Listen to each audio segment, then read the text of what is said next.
don't start anything else until you finish what you're working on. Yes, yes. And I keep telling myself that, and it hadn't worked yet. I have to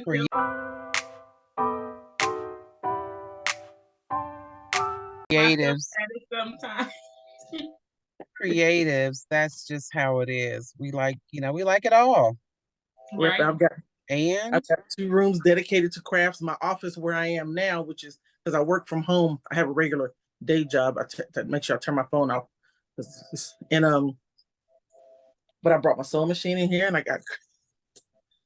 and then I have a craft room, which may as well just call it craft storage, because I'll see something, I'm like, oh yeah, I can make that, and it goes in there. So yeah. I have to contain myself, especially if I do like a promotion, and I have to be like, okay, you got to make the pictures look like what you showed the people that they were gonna buy. I'm like, oh man, I want to change a color or do something different. So I completely understand. And for a minute, I got into cake decorating because I had gotten laid off, and so I went to Joann's and took a cake decorating class. And I was like, oh, I can do that. So I did a couple cakes, and I'm like, yeah, no, it's fun to do. But then I had one lady say, well, do you do Italian buttercream? I'm like, I don't even know what that is. No. Buttercream. It's so many different types of buttercream. Yeah, so I said, I still have all my cake decorating stuff. And if somebody asks me and pulls teeth, then I might. But no, but my favorite thing to do, I've discovered, is the invitations, because one thing I've learned is that people, when they want to get married, they don't try to get situated straight. They have a hard time finding exactly what they want on their invitations. They have a visual of what they like, but they don't know how to do it. And then you go to some of the like wedding stationery stores, and they have these templates, and it's like, well, no, but can I get this design on this? And so I decided, let me be that person. Let me be that person. You want to put feathers on your invitation. Well, what color feathers do you need? And let's see if we can find them. And the fun in that has been seeing people, ooh, okay, yeah, that's what I like. Yeah, that's what I want. That's what I want. I'm like, all right, we good. So, and yeah, so that's how I got into the invitation stuff. Okay. Awesome. So what do you feel like is your most creative thing that you do, like aside from the invitations? Do you do more of like do you like do like more of technology stuff, or do you just like to do more of things with your hands, like hands-on activities? Things with my hands. I love and the one thing people at church, well, I guess maybe you could say mainly before the pandemic, once they realized, hey, let's ask Cynthia to do this. And then they'll tell me something, or they'll see something online and like, hey, we saw this table, decoration. Can you make this? And they'll show me a picture. I'm like, oh yeah, I can figure that out. I can make that. Yeah, sure. Yeah, I can do that. And so then they sent me a picture. We were doing our women's weekend, and they wanted a decoration for their tables. And the thing, I think, was all in women, but the colors were like purple and leopard print. Yeah. So I said, okay. And they showed me this thing they had seen online on Pinterest for table settings. And it was a cutout head. It was Barbie head cut out and in a box. So look at there. Well, there it is. I can't really see, but let's see. It's not working. There you go. There we go. And they came out really good. And the one thing I'm always afraid of, am I going to take all these back home? But no, everybody wanted one, so they each kept them. Good. But yeah, and so the lady said, she said, those worked out great, because I found all these little silhouette shapes online, and I just cut them out with black paper, put the ribbon on them, put the jewels on it, did the tissue paper, covered the little box, and put them up, Real put them on the table, cute. and they came out good. And I mean, I've had that one. I think it's been 4 years. Mm. It lasts. I kept Right. one. I've learned to keep one. But I also like to do, wedding favors. I have, wedding favors that I'll do. And for a bridal shower, I had a bride, she couldn't think what she wanted to do. She wanted her guests all to walk away with something. So I made a little vase. This is just not going to work out for me, is it? Let me see if all right. There you go. If you put it in front of your face, it'll show up. Put it right in front of my face. Yeah. Yeah. And this little vase, and it's got little Shimmy on it. fringe on it. Yep. And she filled it with candy and gave it to her guests. So for the wedding shower. So yeah, there's, I tell people, said, your creativity is limited by what you can think of doing. And I'll tell people, said, if you can think of it, I can probably make it. But it's a process getting people to, I've had brides that like, I know I want something. These are my colors. I don't know what I want. Okay, well, what do you like? And so I have a whole questionnaire, what do you like? What don't you like? Anything special to you? Any symbols special to you? Any, you have a specific Bible verse you like, or, where are you from? Do you like where you're from? I'm from Texas. So I live in Georgia, but I'm from Texas. So, I'm deep in the heart of all eyes on Texas. And so, and I go from there and just come up with ideas on what do you like to do? What would you like to have on this? Let's, keep your fiance in this too. What is he like? You guys fill this questionnaire out together and then get it back to me. And the one thing I like was when they said, well, what, we trust whatever you do. We know you'll make it. These are the only specifics we have. And so then I'm just giving free reign. I'm like, and then I'll come up with, whatever they want.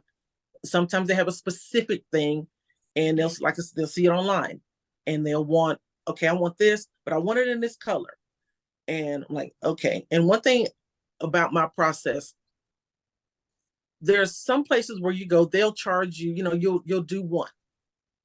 And then you show it to them. And if you have any changes, they want to charge you for those changes. And I don't do that. I want to make sure you get exactly what you want. As long as, and my one thing I'll say is, once we get to your final decision, once I start making them, then there's no changing. But, we can change it as much as you like. Because one thing, I want a bride to be happy. I don't want her to go into a wedding or, she sent out the invitations and she's like, I really didn't like that. I didn't like this. So I want you to be, when you see it, you're like, oh my God, this is perfect. Love it. Print it. Let's go. Let's go. What's up? So when you're doing these personalized things, are you doing it by yourself or do you have a team of people that help you? I do it by myself. Well, I have a son. Children always get roped into doing the family business. I have a son, and if my mom is visiting, which she's been there a couple times, like when I did the little vase with the favor, yeah, she'll help me. But yeah, I do it myself because for the most part I do it myself because I know what I want it to look like, and I know that I can do it, and that's why I say they're all going to be unique. They're gonna, it's gonna be a unique thing. Now, I'm not sitting there with the ruler making sure that this rhinestone is in the exact same place on this one as it is on that one. It's gonna be in the middle. It may be like half I don't even know what the smallest unit of measure is off, but they're all going to be uniform. They're all going to look great. It's not like the rhinestone's going to be on this corner one day and this corner next. Oh, they're all going to still be there. But the uniqueness of it is that they're all handmade. It's all hand done. From, I'll create it on the computer and print it. If it's something that requires assembly, it's been assembled by hand. It's not like a mass machine I have, hidden in my backyard that's going to put all these together. I cut them by hand. The ones that have rounded corners, I have a punch. I do that by hand. And I enjoy doing that because, like I said, I love working with my hands. And I've just, I've gotten to a point to where I can do it and I can, knock it out and do it. I'll come up with the idea, design it, and from anywhere in the country, I had people I've made stuff for I've never even met. You know, Right.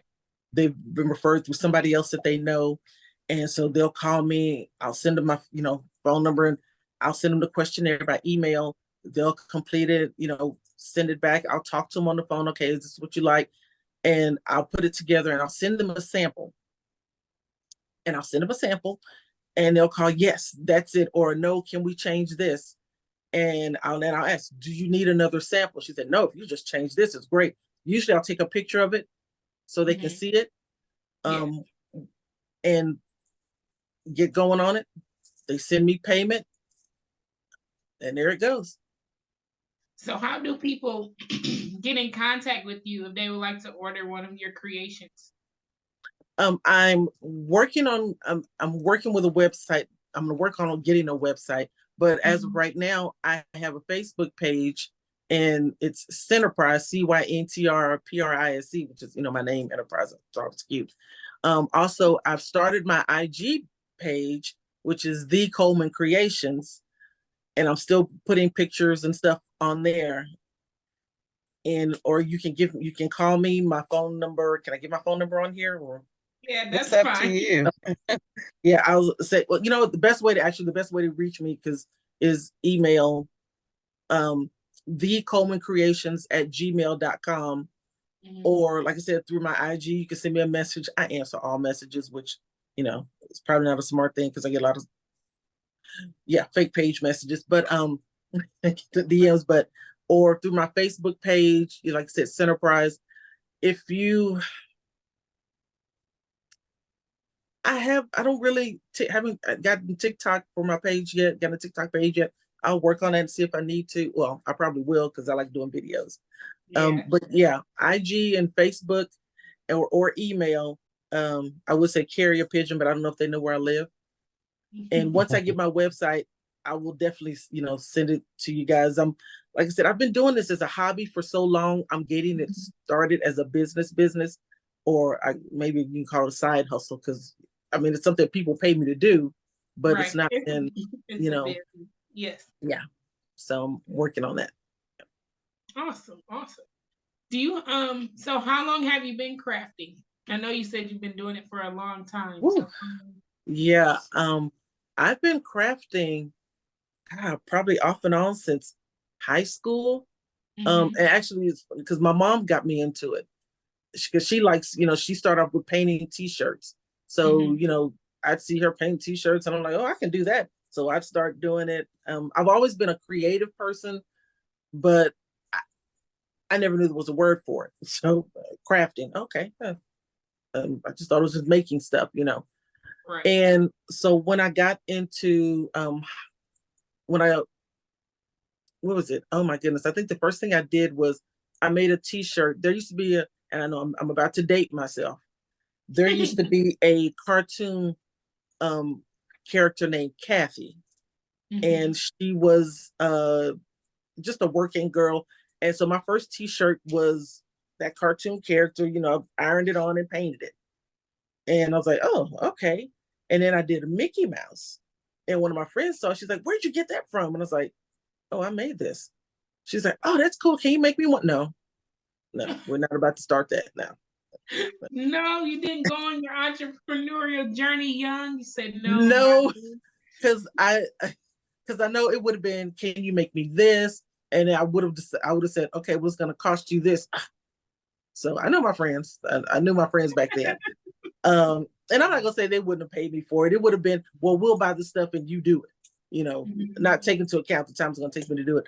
So that's when I lived in Texas. So, my mom would, like I said, she kept doing the painting and stuff. So when I moved to Sacramento, I got into, God, where was I? I was working for this air conditioner company, and I got a desk, nice new desk. So I wanted something to decorate my desk with. So I did a flower arrangement. And I was like, oh, that's fun. So I started making flower arrangements. So next thing you know, I'm making flower arrangements. I'm giving them here. I have a whole group of family members that are probably like, don't make me anything else. I'd make flower arrangements. And then I learned how to use fleece. So I would cut up fleece and make scarves because Mm-hmm. real cheap to do. You don't have to sew fleece. And then my dad got the flu around one winter. And I went to his house to visit, I was visiting him, and he was laying on the couch, and he was like, he was cold, and he had this blanket, and he was covering up, and he would pull the blanket up, and it would come off his feet, and then he'd be trying to pull it back down his feet, but then it would be too short. And he was like, if I could just keep this blanket on my feet. I was like, really? Okay. So I went home, I bought some fleece, I made a blanket that had a pocket in it for your feet. Nice. So I took it to him, and then he was always dropping his remote control, and I put pockets in the top for the remote control. Oh gosh, they sell those today. Right. And I took it to him, and I gave it to him, and he was like, "Oh my goodness, this is great." He said, "Okay, you need to sell these." And I'm like, "Somebody's gonna buy a blanket with pockets in it?" He's like, "You need to sell these." So he gave me, he was, I guess he was my first investor. Mm-hmm. So he gave me some money. I went to the fabric store, and I made 4 of them, and I sold them. And I was like, okay. It's like, yeah, this is cool.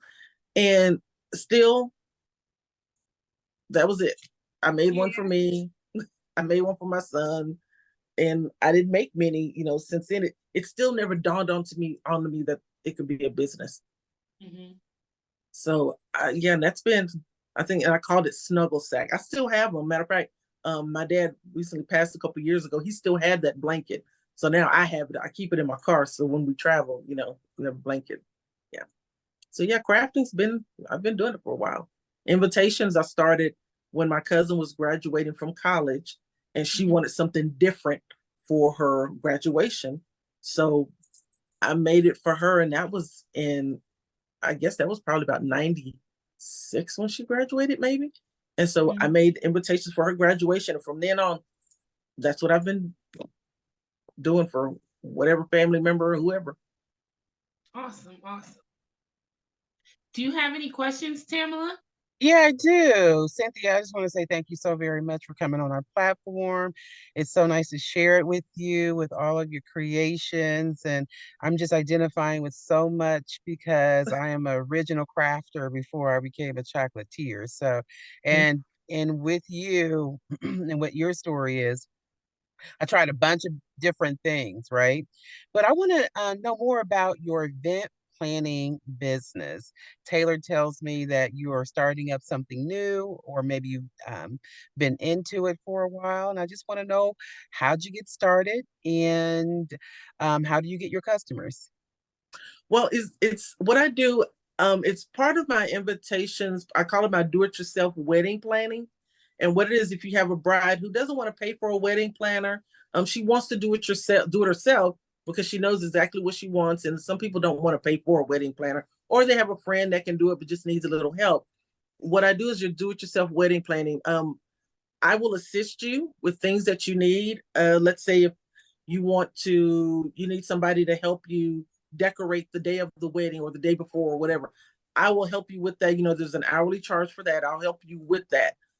If you need help locating the venue, I help you with that. What I say my specialty is bridesmaids wrangling.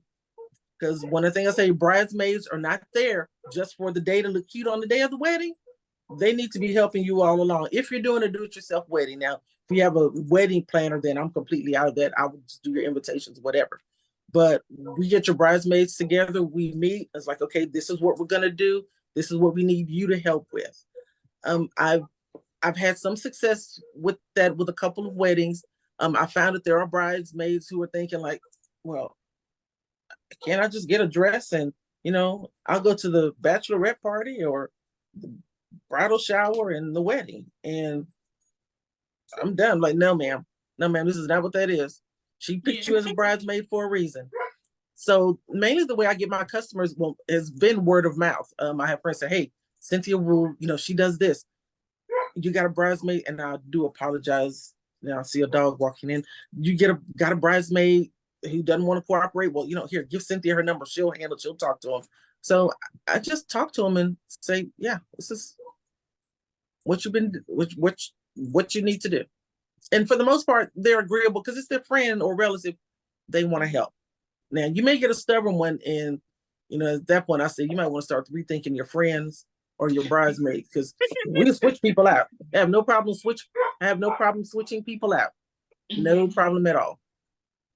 Thank you for sharing that about your event planning business. Seems like you are really into weddings, right? Do you do other events such as showers and graduation parties and other celebrations? Oh, yes. I'll say anything you want to celebrate, I will do it. Birthday parties, graduations, retirements, fundraisers, anything, any event you may have. I've done baby showers. Oh my goodness, baby showers, birthday parties, graduations. My fun part was doing my own son's graduation, because that was a milestone for me, getting him out of the house, getting him up and out of high school. The one thing I haven't had I've made invitations for gender reveals. I've never had to do one. I've never actually been to one, and I don't know if that's a good thing or not. But I've done the invitations for them. As much as I love animals, I'm waiting to see if somebody's going to have me do like a dog birthday party or something. Oh, that would be interesting. That would be kind of cool. But yeah, I would, like I said, retirements, birthdays, graduations. I did the programs for my dad's funeral, but that was because that was personal to me. That's not something I would call a celebration. I've also I've done parties for my boss, for her son, which is an interesting dynamic, because it's one of those things. Oh my goodness, do I let my boss know that I actually am trying to fire her? But Hey guys, thank you for coming and joining us for part 1 of our episode with Cynthia from the Coleman Creations. As always, make sure that you let us know what was your favorite part down in the comments section. And we hope to see you next Tuesday for part 2 of the interview. Have a blessed week. Bye.